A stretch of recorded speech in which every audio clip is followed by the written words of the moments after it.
Rashed model স্কুলের পক্ষ থেকে তোমরা যারা লাইভ ক্লাসটি দেখছো তাদের সবাইকে স্বাগতম। যারা যারা আজকে লাইভ ক্লাসটি দেখছো আশা করি সবাই ভালো আছো। আজকের যে ক্লাস সেটা হলো ক্লাস 9 এবং এসএসসি 2 ক্লাসের জন্য অনেক অনেক উপকারী।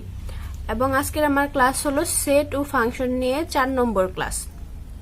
আগের ক্লাসগুলো যারা দেখেছো তারা আশা করি এই ক্লাসটাও বুঝতে পারবে এবং আগেরগুলো বুঝতে পেরেছো। গত ক্লাসে অনুশীলনে 2.1 এর 5 পর্যন্ত করানো হয়েছিল। আজকে আমি করব 6 নাম্বার। এখন 6 নাম্বারে যে দাগটা দেওয়া আছে সেটা আমি লিখে নেই first. a equal a b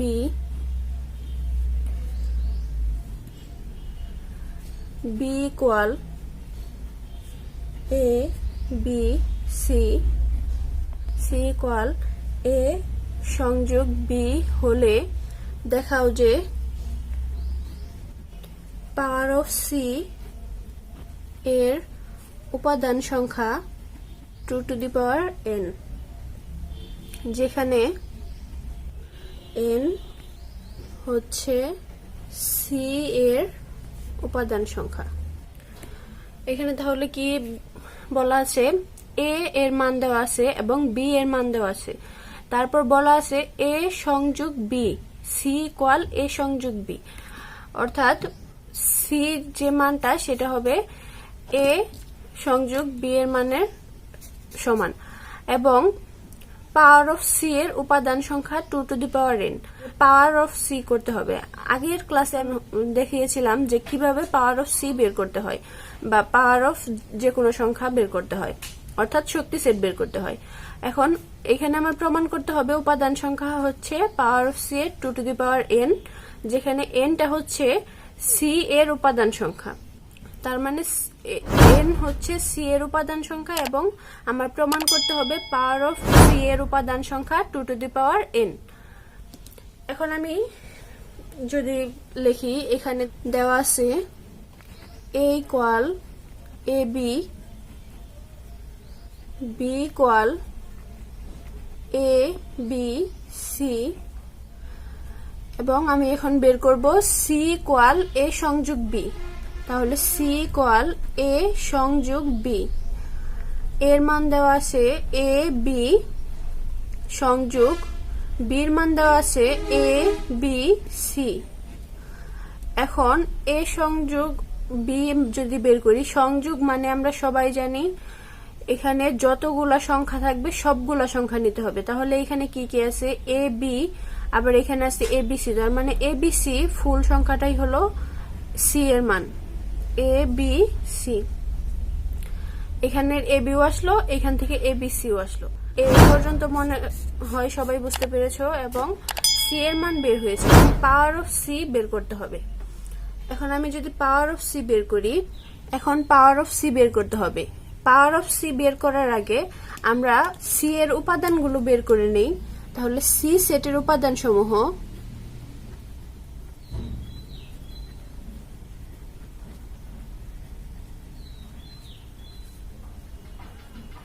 C সেটের উপাদান কি, এখানে সি সেটের মধ্যে উপাদান ফার্স্ট উপাদান, যেহেতু আমরা জানি সবগুলো সংখ্যা মিলেও কিন্তু একটা উপাদান হয়, তাহলে এ বি সি একটা উপাদান। তারপর আমরা জানি সেকেন্ড ব্র্যাকেট দিয়ে কমা দিয়ে উপাদানগুলো লিখতে হয়। তারপর আরেকটা উপাদান, সেটা কিন্তু এ বি এই দুইটা মিলে একটা উপাদান। তারপর আবার বি সি এই দুইটা মিলে একটা উপাদান। তারপর এ সি এই দুইটা মিলে একটা উপাদান। এখন এ বি সি তিনটা আলাদা আলাদা করেও কিন্তু এক একটা করে উপাদান এবং লাস্ট আছে ফাঁকা সেটটা। এখন তার মানে সি সেটের উপাদানগুলো আমরা এখানে বের করতে পেরেছি। সি সেটের উপাদান সমূহ যেগুলো আছে সেইগুলাকে যদি আমি একটা সেকেন্ড ব্র্যাকেট দিয়ে সবগুলাকে আবদ্ধ করি তাহলেই হবে পাওয়ার অফ সি, অর্থাৎ শক্তি সেট বা পাওয়ার সেট।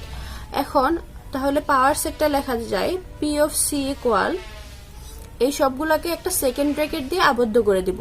তাহলে সেকেন্ড ব্র্যাকেট দিয়ে আবদ্ধ করে দিলে ফার্স্ট এ বি সি সবগুলা এই উপাদানগুলো শুধু আমি একটা সেকেন্ড ব্র্যাকেট দিয়ে দিচ্ছি। বি সি আছে A C, A B C ফাঁকা সেট। তার মানে পাওয়ার অফ সি এর মান আমরা পেয়ে গেলাম। এখন আমার প্রমাণ করতে বলেছে যে পাওয়ার অফ সি এর উপাদান সংখ্যা 2 টু দি পাওয়ার n, এখন আর n হলো সি এর উপাদান সংখ্যা। পাওয়ার অফ সি এর উপাদান সংখ্যা 2 টু দি পাওয়ার n এবং n হচ্ছে সি এর উপাদান সংখ্যা। এখন আমরা যদি এখানে দেখি সি এর উপাদান সংখ্যা কয়টা আছে, 1টা 2টা 3টা 4টা 5টা 6টা 7টা 8টা। সি এর উপাদান আছে কত, 8টা। তাহলে এটা হলো n এর মান। আর পাওয়ার অফ সি আমরা কত পাচ্ছি, 1টা 2টা 3টা 4টা 5টা 6টা 7টা 8টা। মানে পাওয়ার অফ সিটা হলো সি এর উপাদান সমূহ সেকেন্ড ব্র্যাকেট দ্বারা। আর তাহলে এখানে n এর মান হচ্ছে, n এর মান 8, যেহেতু সি এর উপাদান আমরা দেখলাম 8। এখানে সি এর উপাদান সংখ্যা ছিল কিন্তু এ বি সি এই তিনটা, এবং পাওয়ার অফ সি এর উপাদান হলো 8টা। তাহলে n এর মান হচ্ছে 3 এবং এখানে পি অফ সি এর উপাদান সংখ্যা হলো 8টা। এখন আমরা যদি লিখি সি সেটের উপাদান সংখ্যা, সি সেটের উপাদান সংখ্যা 3, কারণ পাওয়ার অফ সি মানে সি সেটের উপাদান সংখ্যা কিন্তু আমরা এ সংযোগ বি দিয়ে বের করেছিলাম এবিসি। এবিসি মানে তিনটা উপাদান হচ্ছে সি সেটের উপাদান। আবার পি অফ সি সেটের উপাদান মানে পাওয়ার অফ সি সেটের উপাদান সংখ্যা, সেটা কিন্তু আমরা দেখলাম 8টা উপাদান আছে। তার মানে 8, 8কে আবার কি লেখা যায়, 8কে যদি আমি ভাঙিয়ে লিখি তাহলে লেখা যায় 2 কিউব, অর্থাৎ 2 কিউব যদি করি আমরা 8, মানে 2 ইন্টু 2 ইন্টু 2, তাহলে এটা কিন্তু 4 ইন্টু 2 সমান 8। তাহলে 2 কিউব আমরা লিখতে পারতেছি। আবার এই কিউবটা কি ছিল, সি সেটের উপাদান সংখ্যা, মানে 3টা ছিল সি সেটের উপাদান। তাহলে পাওয়ার অফ সেটের উপাদান সংখ্যা হইতেছে 2 টু দি পাওয়ার n। এটা যদি n হয় তাহলে এটা লেখা যায় 2 টু দি পাওয়ার n। এখানে আমি লিখে দিলাম 2 টু দি পাওয়ার n। এটা যে n ধরা হলো 2 টু দি পাওয়ার n। তাহলে যে আমাকে প্রমাণ করতে বলা হয়েছিল পি অফ সি এর উপাদান সংখ্যা হলো 2 টু দি পাওয়ার n, তাহলে পি অফ সি এর উপাদান সংখ্যা এখানে কিন্তু প্রমাণ হলো 2 টু দি পাওয়ার n। তাহলে লিখতে পারি অতএব সি সেটের উপাদান সংখ্যা n হলে পি অফ সি এর উপাদান সংখ্যা 2 টু দি পাওয়ার n লেখা যায় শুড বা দেখানো হলো। আশা করি এই ম্যাথটা সবাই ভালোভাবে বুঝতে পেরেছো। এখন নেক্সট যে আমরা ম্যাথ করব সেটা হলো ক্রমজোড় নিয়ে। এখন ক্রমজোড় নিয়ে যে ম্যাথ, সেটা বোঝার আগে আমাকে বুঝতে হবে ক্রমজোড় কি।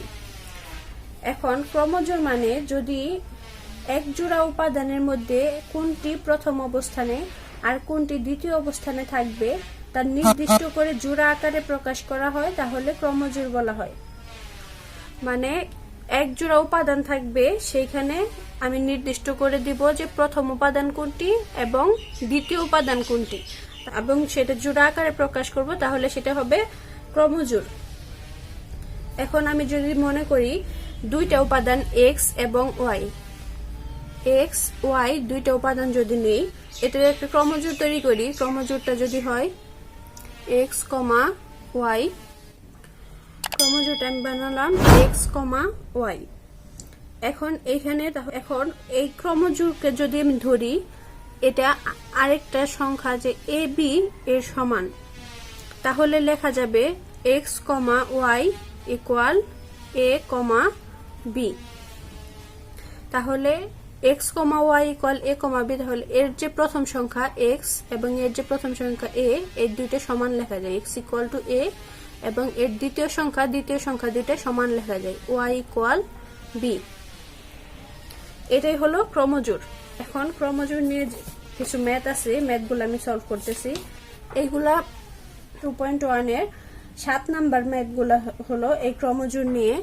এখন আমি 7 দিয়ে যদি ক্রমজোড়ের ম্যাথটা করি, ফার্স্ট যে দাগটা দেওয়া আছে সেটা আমি লিখলাম x minus 1 কমা y plus 2 equal y minus 2 কমা 2x প্লাস 1 হলে x এবং y এর মান নির্ণয় করো। এখন ক্রমজোড়ের শর্ত মতে আমরা লিখতে পারি, আগে লিখে নেই, দেওয়া আছে x minus 1, y plus 2 equal y minus 2, 2x plus 1। এখন এখান থেকে আমার x এবং y এর মান নির্ণয় করতে হবে।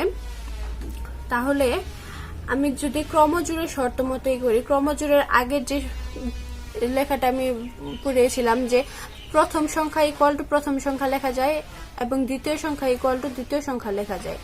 এখন তাহলে প্রথম সংখ্যা এখানে আছে x minus 1, এটা সমান সমান এই পাশের প্রথম সংখ্যা y minus 2, তাহলে লেখা যায় x minus 1 equal to y minus 2। এখন লিখি ক্রমজোড়ের শর্ত মতে প্রথম সংখ্যা x minus 1 equal প্রথম সংখ্যা এই পাশের y minus 2। এখন আমি যদি এই পাশের y টা এই পাশে নিয়ে এসে পড়ি এবং মাইনাস 1 টা ওই পাশে নিয়ে যাই, তাহলে x এই y টা এই পাশে আনা হলে x এই পাশে যেহেতু প্লাস আছে এই পাশে এসে মাইনাস হয়ে যাবে। x minus y equal এই পাশে মাইনাস 2 ছিল এবং মাইনাস 1 টাকে আমি এই পাশে নিয়ে গেলাম, মাইনাস 1 টা এই পাশে নিলে কিন্তু প্লাস 1 হয়ে যাবে। তাহলে অতএব x minus y equal minus 1 হচ্ছে।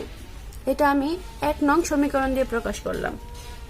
তারপর আমি, এটা হলো ফার্স্ট অংশ গেল, তারপর দ্বিতীয় উপাদানটা যদি আমি লিখি, দ্বিতীয় উপাদান আমার দেওয়া আছে y plus 2 equal 2x plus 1। এখন এই পাশের x টা আমি এই পাশে সম্পূর্ণটা এই পাশে নিয়ে এসে বললাম 2x plus 1, মানে দুই পাশের বদল করে দিলাম, y plus 2 টা এই পাশে নিয়ে গেলাম। এখন 2x এই পাশের y টা যদি আমি এই পাশে আনি, প্লাস y ছিল মাইনাস y হয়ে যাবে এবং এই পাশে প্লাস 2 দেওয়া আছে, আর এই পাশের 1 টা আমি ওই পাশে নিয়ে গেলাম। তাহলে নেওয়া হলে 1 টা যেহেতু প্লাসের ছিল সেটা মাইনাসের হয়ে যাবে। এইসব জিনিস তো সবাই পারো আশা করি। তারপর এখানে লেখা যায় অতএব 2x minus y equal 1। এখন এটাকে আমি 2 নাম্বার সমীকরণ দিলাম। এখন আমার প্রথম সমীকরণ ছিল x minus y equal minus 1, এটা ছিল 1 নম্বর সমীকরণ, এবং 2 নাম্বার সমীকরণ আছে 2x minus y equal 1, এটা হলো 2 নাম্বার সমীকরণ। এখন আমি যদি x এবং y এর মান বের করতে যাই, তাহলে 1 নং সমীকরণ থেকে যদি আমি 2 নং সমীকরণ বাদ দেই, তাহলে দেখা যায় 1 নং থেকে 2 নং সমীকরণ বাদ দিতে গেলে এখানে মাইনাস y যে ছিল সেটা কিন্তু প্লাস y হয়ে যাবে, এবং প্লাস y যদি হয়ে যায় তাহলে y দুটা কাটা দেওয়া যায় এবং সেখানে শুধু x এর মানটা আমরা বের করতে পারবো। তাহলে লিখি এখন 1 নং সমীকরণ থেকে 2 নং বিয়োগ করে পাই। এখন 1 নং সমীকরণটা আমি লিখলাম x minus y equal minus 1, এবং নিচে 2 নং সমীকরণ 2x minus y equal 1। এখন বিয়োগ করতেছি যেহেতু, তাহলে এইখানে মাইনাস দিতে হবে, এখানে যেহেতু মাইনাস আছে এই মাইনাসের বদলে এখানে প্লাস হবে। তারপর এখানে যেহেতু প্লাস আছে, 1 এর আগে তো একটা প্লাস আছে, এই প্লাসের জন্য এখানে মাইনাস হবে, এবং এইখানে যেহেতু y এটা হলো মাইনাসের, এটা হয়ে গেল প্লাসের, তাহলে y কাটা, তাহলে শুধু এখানে থাকতেছে কত মাইনাস 2x আছে আর প্লাস x। মাইনাস 2x থেকে যদি x বাদ যায় তাহলে লেখা যায় মাইনাস x, আর এটা তো জিরোই, সমান এখানে মাইনাস 1 আর মাইনাস 1, মাইনাস 1 আর মাইনাস 1 যদি যোগ করি তাহলে হয় মাইনাস 2। তাহলে এখানে আছে আমার minus x equal to minus 2। অতএব এক্স ইকুয়াল টু লেখা যায়, দুই পাশ থেকে যদি আমি মাইনাসটা বাদ দিই তাহলে লেখা যায় 2, অর্থাৎ দুই পাশে মাইনাস 1 দ্বারা গুণ করে পেলাম। উভয় পাশে মাইনাস 1 দ্বারা গুণ করে পাই, দ্বারা গুণ করে পাই। এখন তাহলে আমার x এর মান বের হলো। এখন যে দুটো সমীকরণ ছিল 1 এবং 2, এই দুইটার যে কোনো একটাতে কিন্তু আমি যদি x এর মান বসিয়ে দেই তাহলেই আমি x এর মান y এর মান পেয়ে যাব। এখন আমি 1 নং সমীকরণে যদি x এর মান বসাই, 1 নং সমীকরণে x এর মান বসিয়ে পাই, 1 নং সমীকরণে x এর মান বসিয়ে পাই, তাহলে 1 নং এ x এর মান যদি বসাই, x এর মান হলো 2 মাইনাস y ইকুয়াল টু -1। তাহলে এখান থেকে এই 2টা আমি ওই পাশে নিয়ে যাই, -y ইকুয়াল টু -1, 2 এই পাশে প্লাস আছে, যদি আমি এই পাশে নেই তাহলে হবে -2, তাহলে -y ইকুয়াল -3। এখন উভয় পাশে আবার -1 দ্বারা গুণ করে মাইনাসটা আমি ক্যান্সেল করার জন্য এটা করব, y ইকুয়াল টু 3 থাকতেছে। এখন আমি লিখলাম উভয় পাশে -1 দ্বারা গুণ করে পাই, -1 দ্বারা গুণ করে পাই। তাহলে আমার x এবং y দুইটার মান বের হলো। x এর মান আমি পেলাম 2 এবং y এর মান পেলাম 3। তাহলে এখন আমি লিখতে পারি অতএব x ইকুয়াল 2, y ইকুয়াল 3। এটাই আমার অ্যান্সার, কারণ x এর মান বের করতে বলা x এবং y এর মান বের করতে বলা হয়েছিল, এটা অ্যান্সার। তাহলে এই ম্যাথটার অ্যান্সার এই পর্যন্তই। এখন বাকি আরো দুইটা ম্যাথ আছে, সেটা আমি নেক্সট ক্লাসে করাবো, এবং আশা করি তোমরা আজকে যারা এই ক্লাসটি দেখছো তারা সবাই বুঝতে পেরেছো, এবং আমার যে নেক্সট ক্লাস সেটাও আশা করি তোমরা দেখবে এবং ম্যাথগুলো বুঝতে পারবে। এবং তোমরা সুস্থ থাকো, বাই, আজকে এই পর্যন্তই।